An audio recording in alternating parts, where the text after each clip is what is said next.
Today I'm feeling sugar and spice and everything nice, so bring out the Aquilina, baby. Woo! Hello darlings, it's Trina. Welcome back to my channel. So today I bring you a perfume from the branch of the Italian cosmetics company Selectiva, and it's called Aquilina, the company.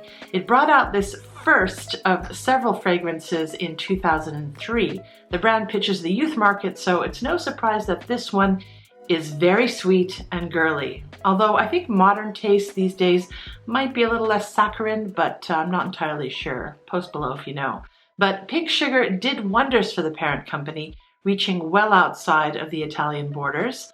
And a men's companion scent, Blue Sugar, came out in 2016. And later there was supposedly a more adult, mature fragrance called Pink Sugar Sensuelle, which was launched in 2009. But unfortunately, I haven't tried any of those. Just the main one, which gets the most hype, or got the most hype. And there were tons of other flankers too, with tasty looking concepts and packaging, but I can't speak to those guys. The original Pink Sugar is an insanely sweet, fruity, floral gourmand fragrance created by Givaudan and Shyamala, I think that's how you pronounce her name, Maisons Yeux. And here are the notes.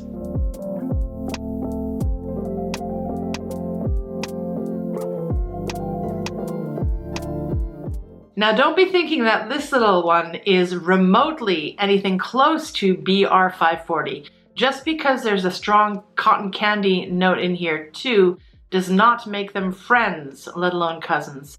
This one is in many ways the antithesis. No, Pink Sugar is not sophisticated, refined, or elegant, in my opinion. Its beauty is not classic or mature. It's not a stunner in that sense. For most middle-aged women like myself, this would be like stepping out in a tutu, Betsy Johnson style, with lipstick that is very bright, too bright maybe, and smears over the lip lines, you know what I mean?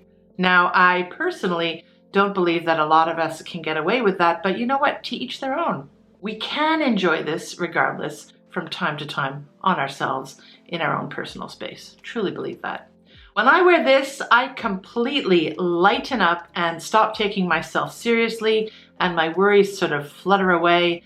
Let the world eat cake, and I'll scrape the icing off for myself, you know? Thank you very much. For me, this scent is all about the cotton candy and licorice. Now, some may find that licorice note polarizing. It's understandable. I personally love it.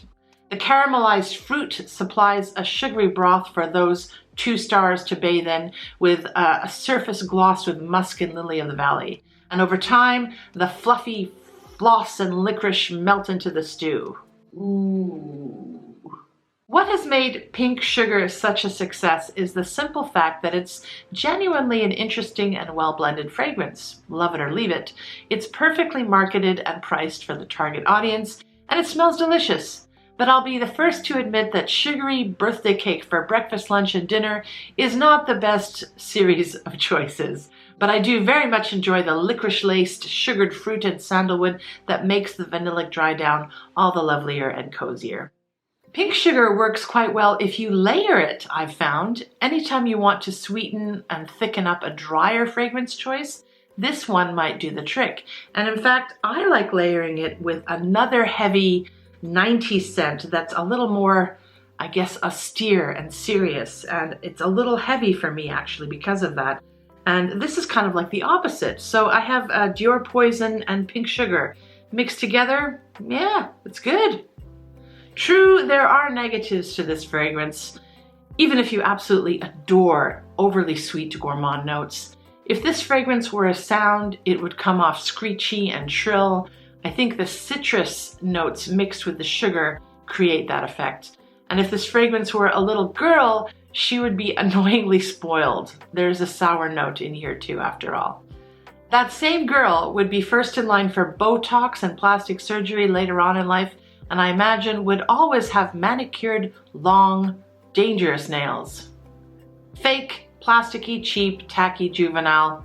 Vapid, Barbie doll, warm, sweet, and sticky thing, you know? Yeah. But not at all unpleasant in the right mood or for the right situation. Oh gosh, it's so loud. It's obnoxious even. Now just that alone polarizes people on this pink puff of pastel fruit peels and powdered sugar. I think what really makes this fragrance a keeper for anyone who does like very sweet fragrances is the extra twofold punch it gives. First is the price. I'm sorry, you simply aren't going to find a better retail pricing, especially if you shop around. I think I saw a bottle of this online, 100 ml bottle for $15 US. I'm not sure if that's still possible, but I remember clearly seeing it, and that was not even the sale price. Second, this candy bomb of a scent really lasts. It's not a beast mode fragrance in terms of projection, I feel, at least on me, but the sillage is strong, and it certainly loves to linger. It's one of those fragrances that if I can easily smell it on myself the next morning if I spray it the previous afternoon. And that's a bit of a bummer if I have to go to work, honestly, because no, this is not really an office appropriate scent. It's way too in one's face and sweet and girly, and it's marketed as a sexy or sensual scent, but that's hogwash. Honestly, I think that's a mistake. Good in winter though, especially for a lighthearted, fun, and cool outdoor day where the air is like crisp and cold and circulates well. Do not wear this in summer weather, especially hot and humid summer weather. No, no, no, no, no, no, no. You're gonna kill someone. Apparently, hetero dudes really like this on women quite a lot, which is not surprising really, because if you smell edible and you look good, hard-ons ensue.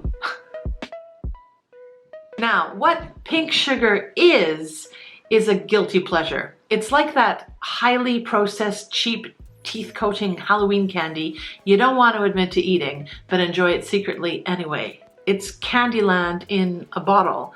Just one binge session though, please. After one day, this goes back on the shelf for a long time, in my case.